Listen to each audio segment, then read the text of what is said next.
Hey everyone, and welcome back to GG Haven. My name is Dev, and if you like building an army, controlling the board, and winning the game in one massive turn, Azir is your champion. This is the Azir Beginner's Guide for Spiritforged. And by the end of this, you'll understand how Azir actually wins games and how strong Azir players separate themselves from the rest. Azir is a setup into payoff champion. You're not rushing, you're not racing damage, you are building resources and then converting them into overwhelming pressure. Let's start with our legend, Emperor of Sands. This is the engine of the deck. Every time you play an equipment, you can pay one to create a sand soldier.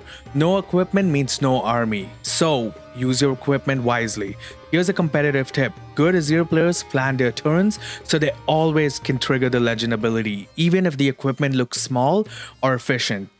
Chosen champion, Azir, Sovereign. Himself doesn't win by raw stats, he wins by movement. When Azir attacks, you can move any number of token units to the battlefield.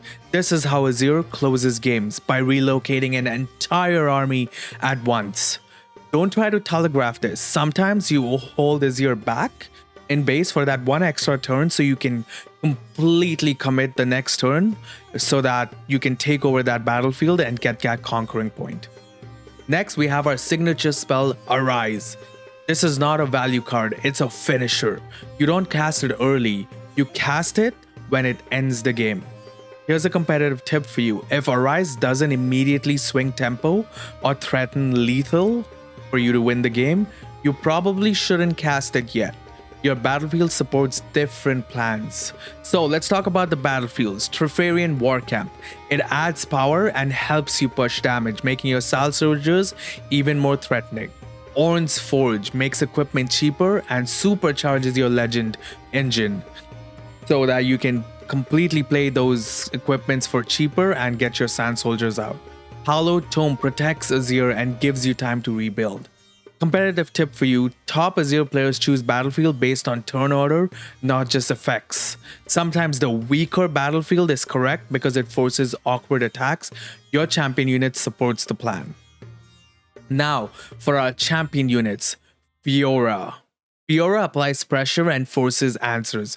Plus, attaching an equipment to her makes her mighty immediately on the go. Next, we have Janna.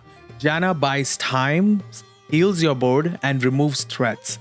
It's also a reaction, so you can play it on your turn during a showdown. It can really play a huge factor in those large swing turns. And obviously we've talked about Sovereign Azir, it's all about timing.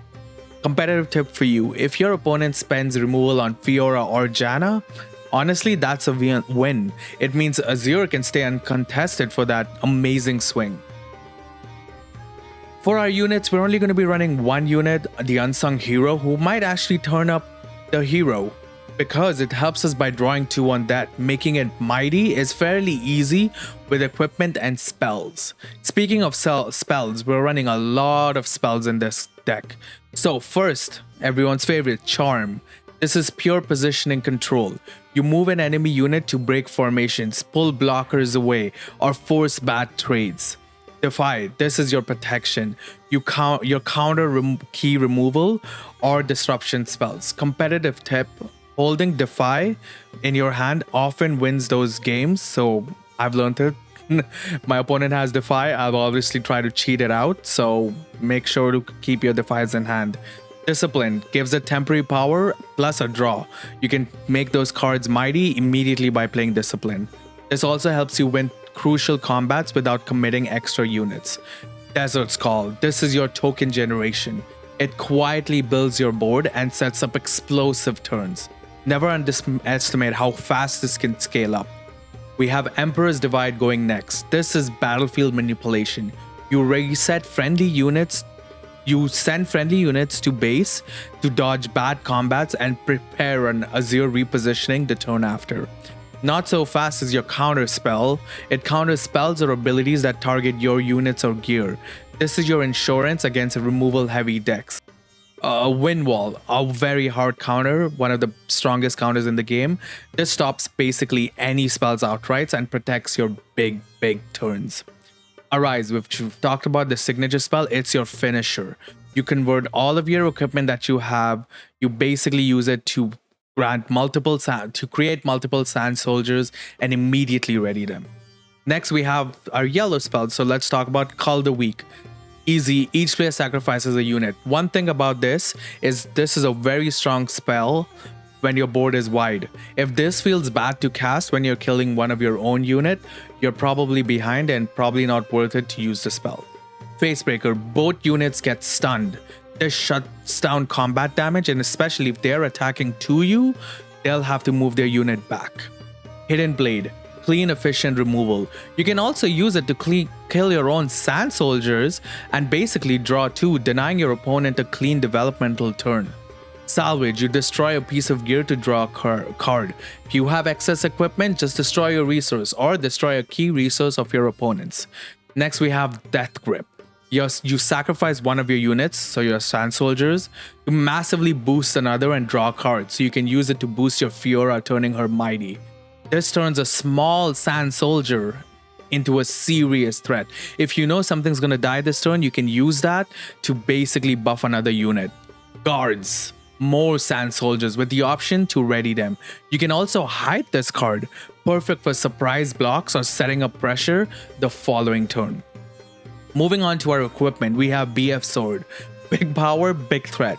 This forces your opponent to respect any unit holding this. We have Sacred Shears.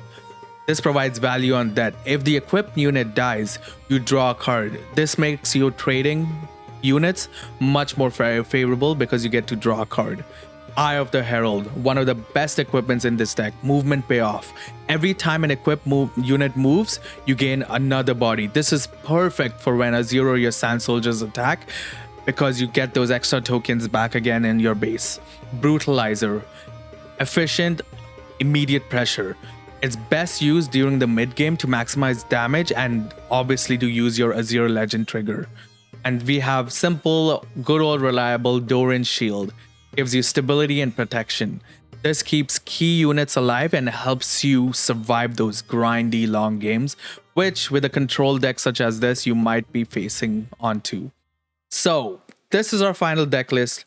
We're running a lot more spells than units since we want to utilize our sand soldiers and make them as efficient as we can. We do have a lot of defensive spells on our sideboard, so if you feel that the first match of the round was too aggressive from your opponent, you might want to switch in those side deck cards into your main deck. Azir rewards patience, planning, and precision.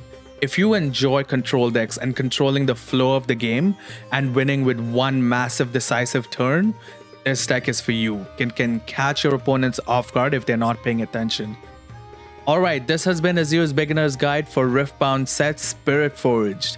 We hope you like more of our videos coming out soon, and for everything Riftbound, stick to GG Haven. Thank you so much.